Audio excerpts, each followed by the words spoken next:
চুঁচুড়ার আদালতে স্বপন নন্দীকে হাজির করতে স্বভাবসিদ্ধভাবে স্বপন নন্দীর জবাব, সব চক্রান্ত। গতকাল কেরালা রাজ্য থেকে আরামবাগ পৌরসভার প্রাক্তন চেয়ারম্যান স্বপন নন্দীকে গ্রেপ্তার করে আরামবাগ থানায় আনা হয়। জনরোষ আছড়ে পড়ে তার উপর।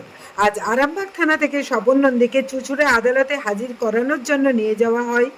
আদালতের কাছে পৌঁছতেই অসংখ্য মিডিয়া তাকে ঘিরে কারণ জানতে চাইলে স্বপন নন্দী তার চিরাচরিত ভঙ্গিতে জানান, সব চক্রান্ত, তাকে চক্রান্ত করে ফাঁসানো হয়েছে। উল্লেখ্য, এই গ্রিন সিটি কাণ্ডে কোটি কোটি টাকা দুর্নীতির অভিযোগ করেন স্বয়ং বর্তমান আরামবাগ পৌরসভার চেয়ারম্যান সমীর ভান্ডারী। তার অভিযোগের ভিত্তিতেই ইতিমধ্যেই এই পৌরসভার বিদ্যুৎ বিভাগের এক কর্মী, এক ঠিকাদার ও এক সাসপেন্ড ইঞ্জিনিয়ারকে গ্রেপ্তার করা হয়েছে। মূল অভিযোগের তীর প্রাক্তন চেয়ারম্যান স্বপন নন্দীর দিকে ছিল। তিনি এতদিন অধরা থাকার পর সূত্র মারফত জানতে পেরে আরামবাগ পুলিশ তাকে কেরালা থেকে গ্রেপ্তার করেন।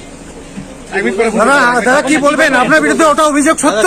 তৃণমূলী অভিযোগ করছে, দাদা তৃণমূলী অভিযোগ করছে। পালালেন কেন?